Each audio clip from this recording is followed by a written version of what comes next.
Hola, ¿qué tal, iglesia? Saludos para todos, que el Señor les bendiga. Estamos en el mensaje número 3 de nuestra serie La Iglesia y el Progresismo. El título de nuestro mensaje para hoy es La posición cristiana sobre la ideología de género y transgénero. Es importante que nosotros podamos educarnos e informarnos acerca de este tema porque vivimos en una sociedad enferma. Y el tema a tratar hoy es extremadamente relevante para la época que nos ha tocado vivir. Es un tema muy fuerte, pero a la misma vez es un tema muy triste. Es importante que nos podamos informar, que nos podamos educar, porque la ideología de género es una corriente de pensamiento filosófico y social que está arrastrando e impactando a nuestra sociedad, especialmente a las nuevas generaciones, especialmente a los niños. Entonces, es importante que nosotros como hijos de Dios, como cristianos, podamos tener una posición clara, cristocéntrica y bíblica sobre esta ideología. Y es importante que nosotros podamos también reforzar el diseño de la familia iniciando desde nuestros hogares, para que cuando nuestros niños puedan salir allá afuera y se enfrenten a este terrorismo ideológico, ellos puedan tener una identidad definida en la verdad acerca de quiénes ellos son. Entonces quiero que hablemos acerca de este tema y quiero empezar, ¿no es cierto?, definiendo lo que es la ideología de género. ¿Qué es lo que se entiende por ideología de género o identidad de género?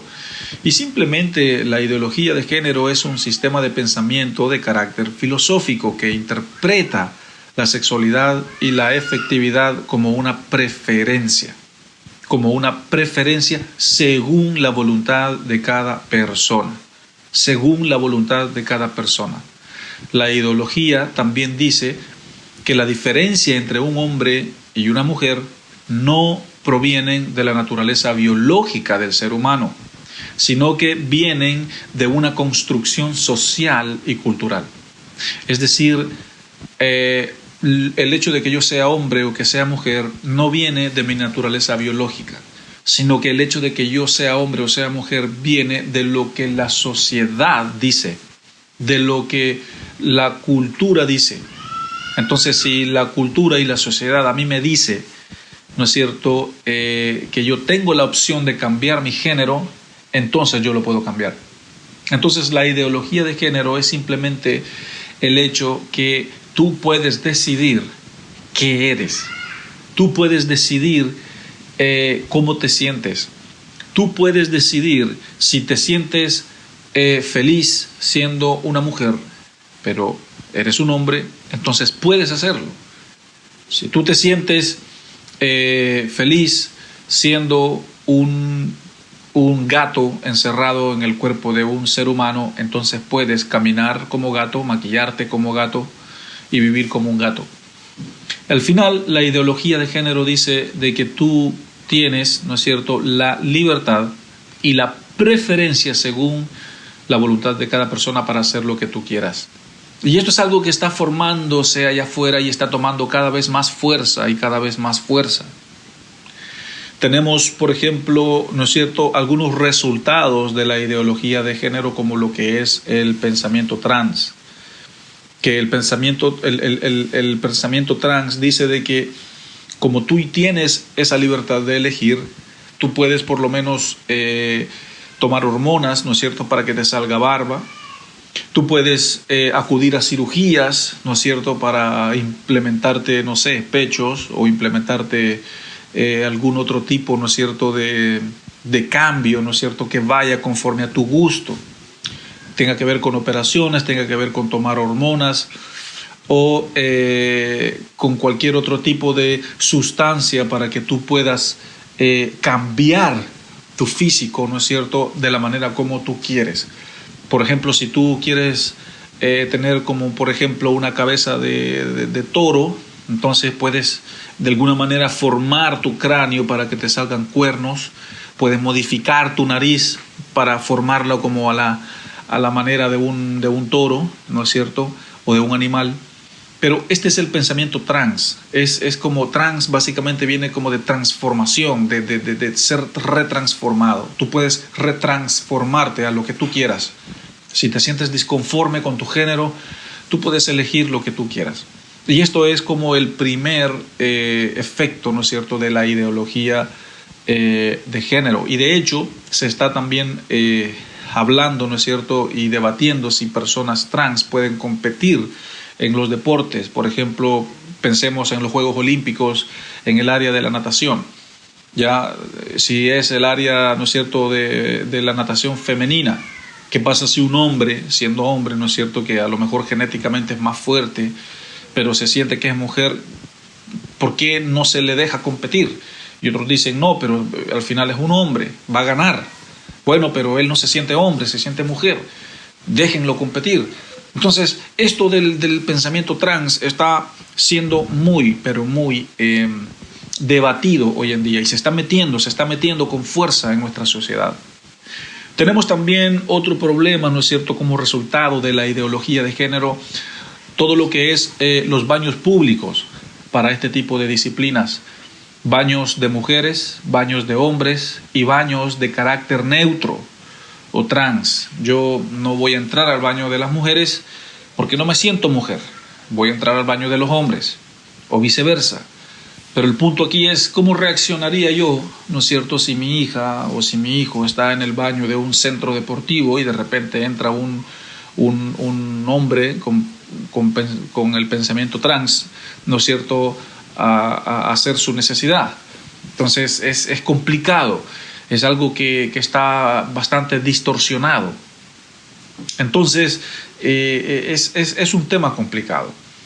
Otro pensamiento fuerte que es un resultado de lo que es la ideología de género es el género fluido, que la persona se puede cambiar de género. Por ejemplo, en la mañana se siente mujer y en la tarde se siente hombre y en la noche a lo mejor se siente neutro, no se identifica con ninguno. Eso se llama género fluido, que en la mañana se siente una cosa y al final puede variar y cambiar 2-3 veces en un mismo día. Entonces eso también es un resultado, ¿no es cierto?, de lo que es la ideología de género.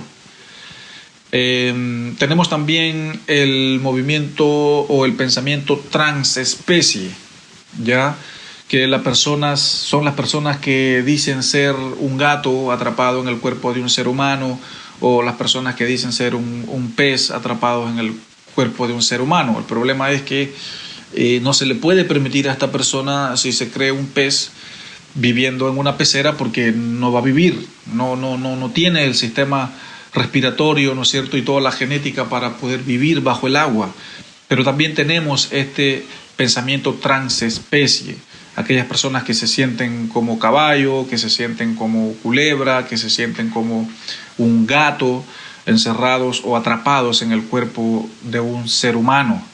Entonces, hasta el día de ahora, ¿no es cierto?, estos solo son algunos ejemplos del pensamiento de ideología de género, que en realidad viene del movimiento progresista. Entonces, se dice y se cree estadísticamente, ya hasta el día de ahora, que hay más de 120 tipos de géneros, o hasta 120 tipos de géneros. Y así es. Yo solo he dado algunos ejemplos, como es el género fluido, el transespecie, ¿no es cierto?, el trans o el de igualdad de género. Pero hay más, hay muchos. Pero todos tienen el mismo trasfondo, todos tienen el mismo punto, y el punto es que tú puedes decidir cambiarte, que tú puedes decidir elegir lo que tú quieras hacer. Hay una disconformidad, no te sientes feliz, no te sientes a gusto, cámbiate, no hay problema. Ese es el punto. Y no es solo con masculino y femenino, sino que también está con animales y con otro tipo de cosas que a lo mejor ni siquiera estamos informados. Pero así es como la ideología se ha ido metiendo en nuestra sociedad hasta llegar al punto de que quieren en muchos países legalizar la ideología, que sea legal. Y esto es lo complicado. Entonces, la gran pregunta, iglesia, es la siguiente: ¿qué es lo que dice la Biblia acerca de esta creación, no es cierto? ¿Qué es lo que dice la Biblia acerca de lo que es la ideología de género? Y la verdad es que solo quiero usar un versículo, que es el mismo versículo, ¿no es cierto?, que ya usamos el versículo 27 del capítulo 1 de Génesis, que dice: y Dios creó al hombre a su imagen. A imagen de Dios lo creó, varón y hembra los creó. Hermanos, yo ni siquiera tengo que ir allá al Nuevo Testamento. Ni siquiera tengo que ir a las cartas de Pablo, ni siquiera tengo que ir a los evangelios, ni siquiera tengo que ir hasta allá para fundamentar esto, para fundamentar esta verdad. Estoy citando este versículo porque es la creación, porque es desde el inicio lo que Dios estipuló y constituyó o instituyó desde el inicio. Y ni siquiera vamos a ir hasta allá al otro lado, porque sabemos que allá sí que hay definitivamente una no aceptación delante de estas cosas. Sabemos qué es lo que dice el Nuevo Testamento con respecto a los fornicarios, con respecto a los adúlteros, con respecto a lo que es el homosexualismo. Sabemos específicamente qué es lo que dice el Nuevo Testamento con respecto a esto. Y lo primero es: no entrarán al reino de los cielos, no pueden entrar al reino de Dios si no hay obviamente un arrepentimiento o un cambio. Pero no quiero ir allá, quiero quedarme con este versículo porque es el inicio, es lo que Dios hizo y creó en el principio. Y lo que Dios creó desde el principio fue a un hombre y a una mujer. Pero no es solo eso, el hecho de que los haya creado a solo hombre y solo mujer, sino que son creados a su imagen. Es decir, la humanidad en su creación representan la perfección de Dios. Entonces, lo que está ocurriendo con esto es que hay una distorsión de la perfección de Dios, una distorsión del diseño de Dios. Entonces, la Biblia claramente dice que Dios creó al hombre y creó a la hembra y los creó. Y aquí viene lo difícil para muchos, porque la Biblia de ninguna manera permite tales cambios de género para que una persona pueda decidir. La Biblia no habla, no permite, no acepta estos cambios que tú, si te quieres convertir al sexo opuesto.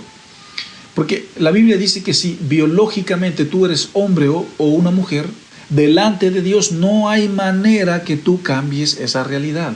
Delante de Dios, hagas lo que hagas, delante de Él, eres lo que Él te creó. Delante de Dios, tú no eres lo que tú crees que eres. Delante de Dios, tú eres quien simplemente Dios te creó. Entonces, ¿cómo Dios ve esto? Dios ve al hombre como hombre. Dios ve a la mujer como mujer.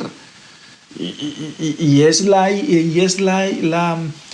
creación conforme a la imagen de Dios. Entonces somos creados por Dios. Dios es nuestra autoridad y Él creó al hombre y a la mujer dos identidades sexuales distintas, creadas a la imagen de Dios para que se complementen el uno con el otro. Entonces, si desvirtuamos eso, estamos desvirtualizando el diseño de Dios para la familia, y eso es pecado. Este es un ataque directo del enemigo para destruir la identidad del ser humano, para destruir la familia, para destruir la iglesia y destruir la cosmovisión de Dios en la tierra. Yo quiero mencionar el significado de distorsión. Tenemos la palabra euforia, que significa, si tú te sientes muy contento por algo, me siento eufórico, estoy contento, estoy emocionado, estoy feliz. Eso significa euforia. Pero también tenemos lo contrario a la palabra euforia, que es disforia. Y es todo lo contrario, es cuando te sientes disconforme, es cuando no te sientes contento. Euforia cuando te sientes contento y disforia cuando te sientes disconforme. Entonces, cambiar el diseño de Dios de un hombre o una mujer, la ideología de género es una disforia de género, es una disconformidad de género. Estoy disconforme con la ley de Dios, estoy disconforme con lo establecido por Dios, estoy disconforme, es una disforia delante de la ley de Dios. Porque lo establecido por Dios me hace sentir disconforme y me hace sentir no satisfecho. Entonces vemos en Génesis 3 capítulo 4, la disforia del ser humano, porque el enemigo le dijo, ¿no es cierto?, a Eva, y vas a ser como Dios, es decir, no es suficiente como ya eres, tú tienes que ser como Dios. Entonces, vemos que eso es lo que el enemigo ha querido hacer. El enemigo desde el inicio sufrió una disforia de creación, de ser formado, de ser creado. No estaba conforme con quien él era. Entonces, vemos, ¿no es cierto?, una disforia, una disconformidad en el huerto del Edén, cuando el hombre, ¿no es cierto?, pasa de ser, o quiere pasar de ser un ser humano a ser un ser divino. No está conforme con ser humano y quiere ser como Dios. Pero sabemos de dónde viene esto. Entonces es importante que nosotros entendamos que la ideología de género es una disforia, ¿no es cierto?, existencial. Es una disconformidad existencial. Y nosotros tenemos que entender que fue en los años 60 y en los años 70 cuando estas disciplinas, ¿no es cierto?, tomaron fuerzas, literalmente por la ONU y por la UNESCO, que son la Organización de las Naciones Unidas, ¿no es cierto?, y también la Organización de las Naciones Unidas para la Educación y la Ciencia y la Cultura. Entonces fueron estas dos disciplinas, la UNESCO y la ONU, las que empezaron a darle espacio libre a lo que es la ideología de género en la década de los 60s y 70s. En ese tiempo no era tan fuerte como lo es ahora, pero de a poco, esta ideología ha tomado fuerza, ¿no es cierto?, hasta el día de ahora. Ahora, la pregunta es, ¿qué dice la ciencia? ¿Qué piensa la ciencia sobre la ideología? Es interesante porque generalmente la ciencia va de la mano con muchas cosas equivocadas en el mundo. De hecho, hay muchas áreas de la ciencia que niegan la existencia de Dios, que niegan, ¿no es cierto?, los milagros, que niegan el hecho de acontecimientos, ¿no es cierto?, que por lo menos están en la Biblia. Pero miren lo interesante de esto, porque la ciencia en este caso no está de acuerdo con la ideología de género. La ciencia niega la ideología de género. Y es interesante que la ciencia siempre vaya de la mano, ¿no es cierto?, con algunas corrientes del mundo, pero en este caso no. Entonces, lo bueno de ver esto es de que hasta científicamente está comprobado de que un hombre no puede ser mujer y que una mujer no puede ser un hombre. Es interesante ver que la ciencia respalda esto en particular. La ciencia dice que cada célula posee un sexo. La ciencia dice que esto significa que los hombres y las mujeres son distintos a nivel celular y molecular. Y esto no tiene nada que ver con una filosofía de género, sino con lo que en realidad es. Eso es lo que dice la ciencia. Si eres, no hay más. Si así eres, no hay más. Delante de Dios, el hombre, ¿no es cierto?, delante de Dios, el hombre es hombre y la mujer es mujer. Y la ciencia también dice esto. La ciencia también dice de que el hombre es hombre y la mujer es mujer. ¿No es cierto? Y la ciencia dice de que si nosotros vemos en nuestros cromosomas y en nuestras hormonas y en nuestro cerebro y en nuestro sistema reproductor, dice la ciencia, no hay manera, no hay forma de que una cosa se mezcle con la otra. Y eso tiene mucho que ver con lo que la palabra de Dios también dice. Entonces es importante que nosotros entendamos la postura de la ciencia con respecto a la ideología de género. Ahora, ¿qué está haciendo, ¿no es cierto?, nuestra sociedad? Nuestra sociedad está impactando la educación, porque nosotros vemos que no solo a nivel superior universitario se habla acerca de esto y se enseña acerca de esto, sino que se está haciendo también desde las raíces, desde el primer grado en adelante. Esto es lo que nuestros niños y jóvenes están aprendiendo desde la primaria hasta la universidad. Y esto es aterrador. ¿Qué estamos haciendo nosotros para combatir esto? Dios dio un diseño, iglesia. Dios dio un diseño. Dios constituyó un diseño para la familia, para la iglesia y para la sociedad. Es un diseño que está en su palabra, en la Biblia. Y esto se ha desvirtualizado. Y la pregunta es, ¿dónde se desvirtualizó esto? ¿Qué ha pasado? ¿Por qué existe esto?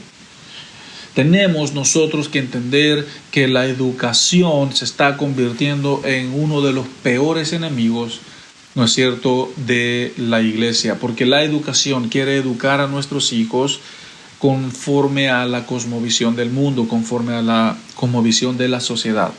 Entonces, todo lo que es la educación, todo lo que es la ideología de género, todo lo que son estos pensamientos, ¿no es cierto?, progresistas, que son parte de una sociedad enferma, tienen un problema, y el problema es el rechazo de la autoridad de Dios. Es un rechazo hacia la autoridad divina de Dios. Es un rechazo hacia lo establecido. Todo comienza en rechazar la autoridad de Dios para definir la realidad de las cosas. Dios nos dio su palabra para mostrarnos cómo son realmente las cosas. Y cuando se quita a Dios del panorama, cuando se quita a Dios del centro, es allí cuando ya estamos totalmente desviados de la línea de la verdad. Hay un filósofo francés llamado Michel Foucault, y este filósofo francés, de hecho él era de carácter homosexual, de hecho la causa de su muerte fue de SIDA, de VIH, y él en uno de sus tantos artículos que escribió lo siguiente, y dice: la única diferencia que hay entre las personas que llamamos locos, es decir, los que están dentro de un manicomio, y nosotros, atención a estos, la única diferencia entre las personas que están en el manicomio y nosotros que no estamos en un manicomio, eso es lo que dice él, la única diferencia entre estas personas que están en un manicomio y nosotros es que nosotros, los que estamos afuera, somos la mayoría. Eso es lo que dice este filósofo. En otras palabras, este tipo está diciendo que todos estamos locos.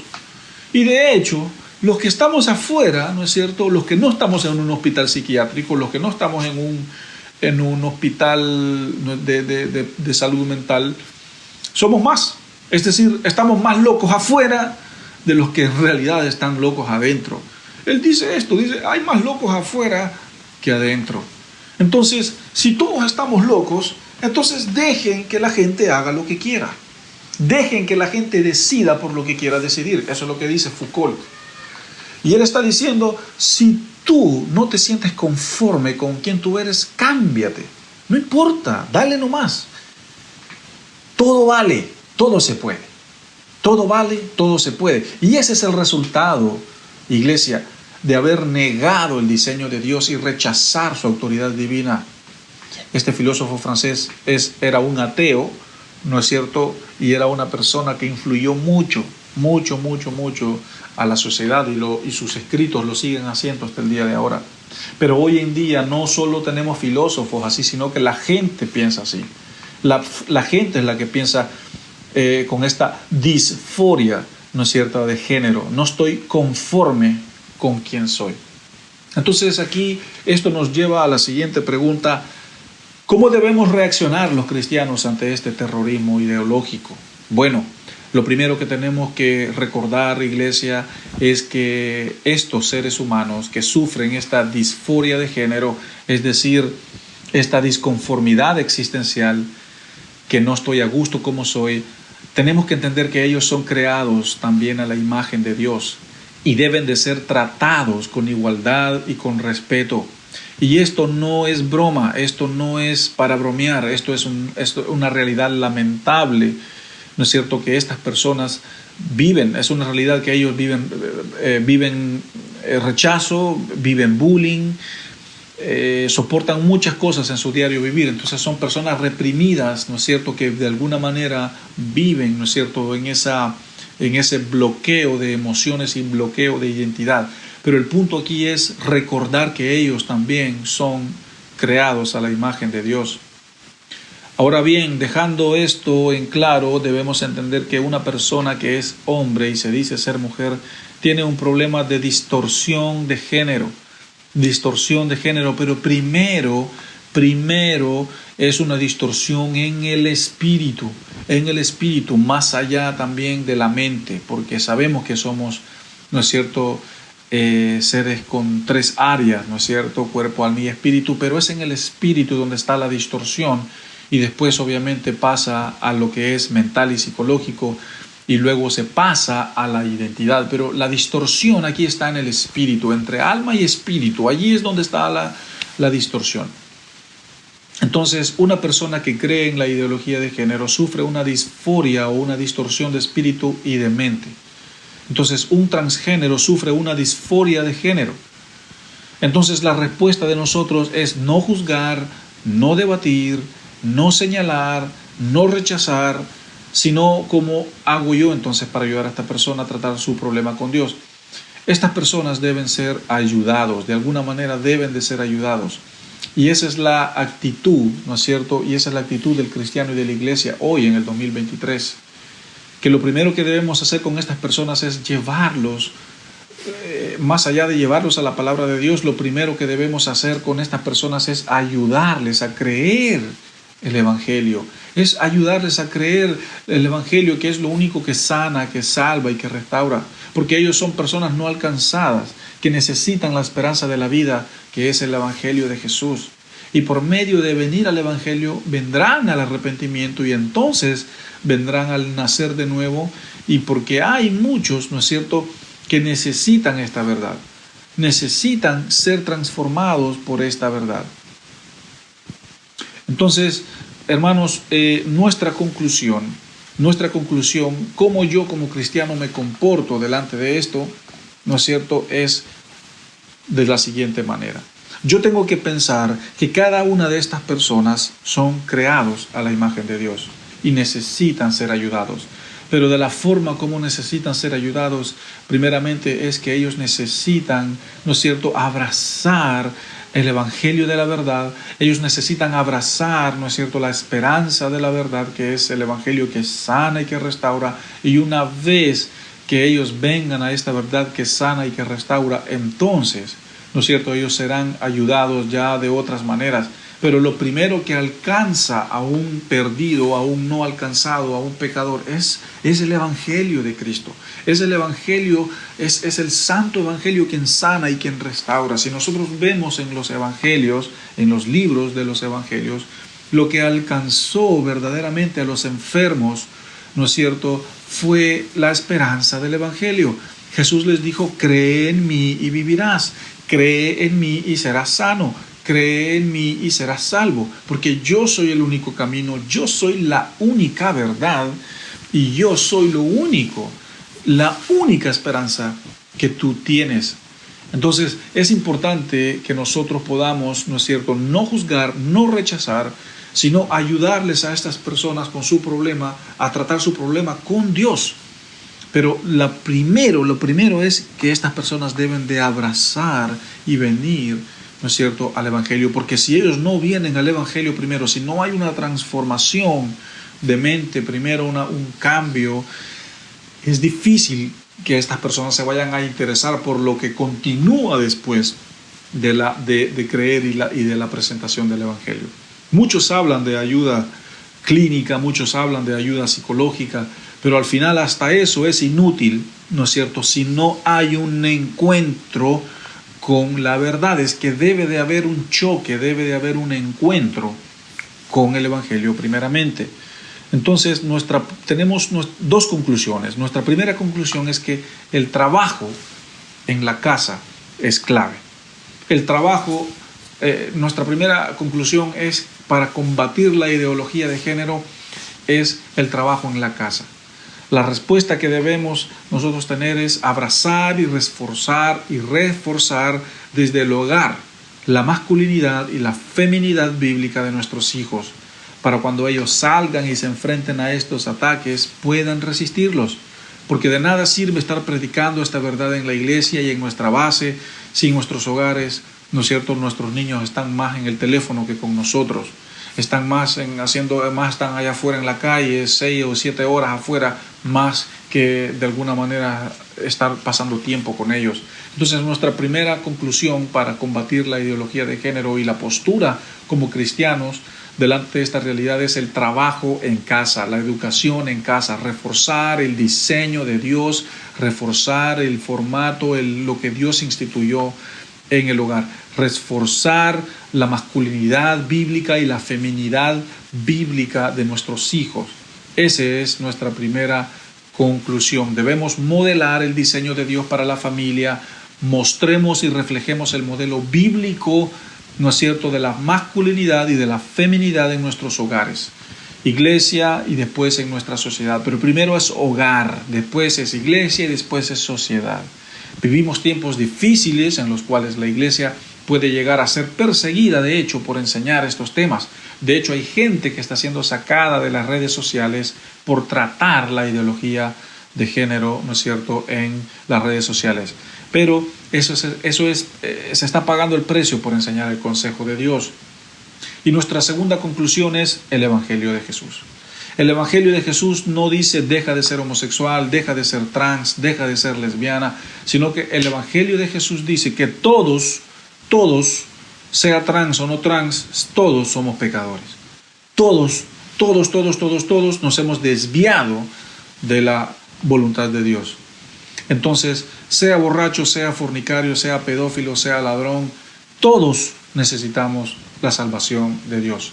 Y nuestra postura debe de ser, no importa cuál es tu condición, no importa cuál es tu pecado, no importa cuál es tu postura, si es de trans o de lo que sea, Dios puede sanarte y salvarte. Entonces nuestra esperanza está en el Evangelio de Jesucristo y nuestra esperanza también está, ¿no es cierto?, en el reforzamiento de la masculinidad y de la feminidad y del diseño de Dios para la familia en la casa.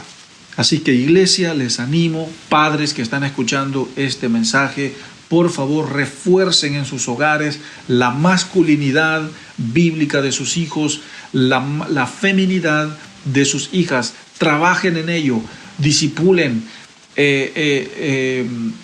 con principios bíblicos. Refuercen, afirmen, bendigan, oren, discipulen, entrenen a sus hijos desde sus hogares. ¿Quiénes ellos son? ¿Quiénes ellos son en Dios? ¿Cuál es la visión y cuál es la perspectiva bíblica con respecto a la ideología de género? Porque Génesis 1:27 dice que Dios creó al hombre a su imagen y a imagen de Dios los creó, varón y hembra. No hay más. Delante de la palabra de Dios no hay trans, no hay transespecie, no hay igualdad de género, ideología de género. Delante de la palabra de Dios hay hombre y hay mujer.